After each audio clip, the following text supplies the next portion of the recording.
Assalamu alaikum and welcome back, students. Again, we are back with one more example of stylistic analysis of a non-literary text, which would be an analysis of a newspaper chunk.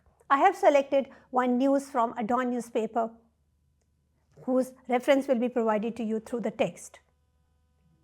I will definitely not going to pronounce the whole news itself, but the different chunks of the same news. For the time being, I am going to announce that this news has been taken from the Dawn newspaper. So let's explore what is the tone of our Dawn newspaper, why I have selected it. The Dawn newspaper style is known for its formal and objective tone, reflecting its reputation as Pakistan's newspaper of record. Here are some key stylistic features of the Dawn newspaper. The formal language of the Dawn newspaper uses a formal tone. It means it makes it or develops its formal tone that also avoids its colloquialism and slang language to be used. So I have chosen this one news for you from the respective paper. The objective reporting also makes it an objective and presenting facts without biasness. So it means it gives the news as it is developed or as the information is collected. Its specificity, that means the Dawn's headlines and articles are often direct and to the point, conveying the main message clearly. The newspaper uses quotation marks to attribute statements to sources, maintaining transparency and credibility. Dawn follows a specific style guide using British English spellings and pronunciation, which we all are following. So in terms of lexical choices, Dawn tends to use clear and concise language, avoiding ambiguity and jargon, formal vocabulary, using words like announced instead of said, avoidance of sensationalism, that means to exaggerate the information, focusing on factual reporting rather than sensational headlines. Also, one more feature of the Dawn's newspaper is its syntacticality. So it means the syntactically Dawn's style features use active voice, preferring, which is most of the time you find passive voice condition in various newspapers while reporting some news. Preferring active voice constructions for clarity, simple sentences and the structures which are straightforward and easy to comprehend. So overall, Dawn's style aims to inform and educate readers with a natural and professional tone. Our today's news is an example of it. I am going to announce just the headline of the given newspaper so that you would take an idea that how this moves on. Let's say, for example, if it is a formal language, it would be using what? It would be using the abbreviation, the status, who said it. So US President Donald Trump announced a 25% tariff on any country doing business with Iran, ramping up pressure as a crackdown on protest continues. Trump, who has repeatedly threatened Iran with military intervention, said in a social media post on Monday that the news levies would immediately hit the Islamic Republic's trading partners who also do business with the United States. So this order is final and conclusive, he wrote, without specifying who they will affect. Iran's main trading partners are China, Turkey, the United Arab Emirates and Iraq, according to economic debates or database Trading Economics. So this is all about the news that is providing that what US military will action if something would be done while trading with Iran. The whole main idea of the given news is provided in this form, that what the US president point of view is there and what does action he may take if the all other countries will not consider the main actions as derived by America against Iran. Let's explore the text itself when I said when you are going to take this lecture, the text would be there in your hand of the same news. Don't worry. The graphological features. Let's start with the graphological features of the text. The text uses standard punctuation and capitalization rules. Now, it's something else than that we did in the previous lecture of our advertisement analysis. There wasn't a standard punctuation or the language itself, but it is what is used in your newspaper news. Headline, or might be subheadings, or might be in the form of paragraphing, and indicating a formal tone typical of news articles. The graphitics which are used in the text is presented in a standard font like a serif font, which is common in news articles.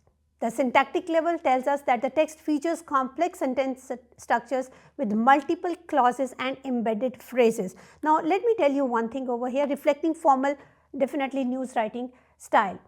Let me tell you one thing over here, that the things I am going to talk about in front of you, it's not something that is, rubbled, or something that is not defined in the text.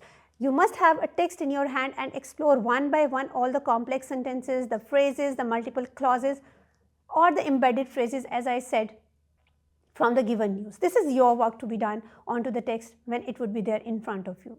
For example, when Trump, the line says, Trump, who has repeatedly threatened Iran with military intervention, said in a social media post on Monday that the new levies would immediately hit the Islamic Republic's trading partners who also do business with the United States. So, there are 2 to 3 embedded clauses one after another, if you just try to underline whatever I am talking about, with the introduction of the relative pronoun who and then again who.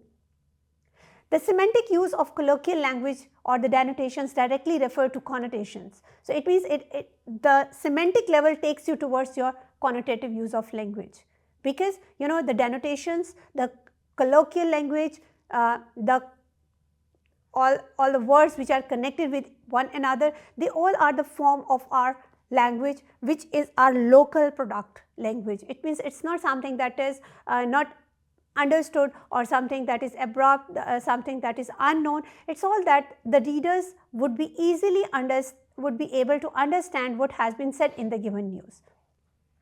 This is not at the level of slang. I said it's a formal use of language. So, colloquial can be a formal as well, as far as the news register is concerned in stylistics. The pragmatic level suggests us that the text conveys a sense of urgency and tension, using words like ramping or ramping up pressure and crack down on protest. All the words suggest that what kind of action could be taken if something has not been done. So, the pragmatic aspect tells us that the tension is created through the words used by the president. The discourse analysis suggests or presents a neutral tone, reporting facts about Trump's announcement and the situation in Iran. You may do at the textual level for discourse analysis. Okay, one more thing, you may explore at the pragmatic level the didactic expressions of the given text as well. You may explore the different speech acts of the given text as well, because the lines are given in direct narration, the direct speech acts spoken by the president. So, stylistic analysis may be of its own variation to be explored. If you just take one level like pragmatic level, the different theoretical perspective would be there to explore the text at pragmatic level only. So, I have just taken a simple expression of this text while exploring at different levels. I am not going theoretically into the depth of each and every one level, although it can be done. Fine.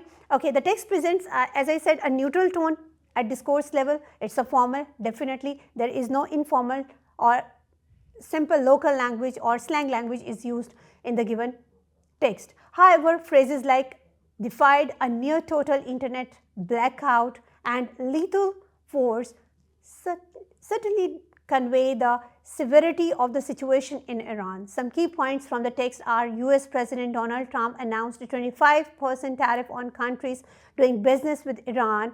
The move targets Iran's trading partners. So, it includes the China, the Turkey, UAE and Iraq or Jordan, whatever, I mean all things have been discussed at the level of the different nominations of the countries which are at the direct threat to the announcement. Now, develop an implicature of the above given text that should reflect that what could be the possible inherited meaning. It means implied meaning. Inherited, I am saying, because it is now international matter between America and Iran. So, it is inherited at political level. So, implied means culturally or regionally, how do you believe that this text is important and what the message is actually pretending us as an audience while sitting in Pakistan about this advertisement. How does it reflect and definitely relevant to us? This would be the way how we develop the implicature of the given text or the news itself. So, over here we also can move on towards finding out the cohesive devices to be used, the references, the ellipses or the use of abbreviations, the use of connectors and lexical cohesion, whatever the level you want to do at cohesive devices to be explored. This is also the level of the discourse analysis in stylistics as well. So, stylistics basically is exploring the text from the graphological perspective to its discourse level that should define the implicature. That is a pragmatic term, I know, but the discourse analysis always ends with the implied meanings, implied ideology. So, exploring the implied ideology is not possible without featuring or without exploring its linguistic context or linguistic features. I hope you understand that how the political news, the political parties, slogans, same is the case with political debates, statements could be explored at the same level from the level of formality to the use of language and then developing the implied meaning of the given statements or the speeches itself. You must be able to find out what the things are suggesting to us through our stylistic analysis. I hope I made this job also easier for you to explore any news at stylistic level to be explored. Well, this is all about our non-literary textual analysis for stylistic analysis. We will be exploring in our upcoming lectures definitely the literary analysis of different texts. For the time being, this is all about our stylistic analysis. I hope you are doing good and you will be doing good while exploring the text at different levels which will be non-literary in their contribution or in their formal structures. Try to practice the text as many as you can, because without practice you cannot or you would not be able to do your stylistic analysis. Hope you understand my message. Till the time we see each other in some other new lecture. Thank you so much for your patience. Stay blessed. Have a nice day.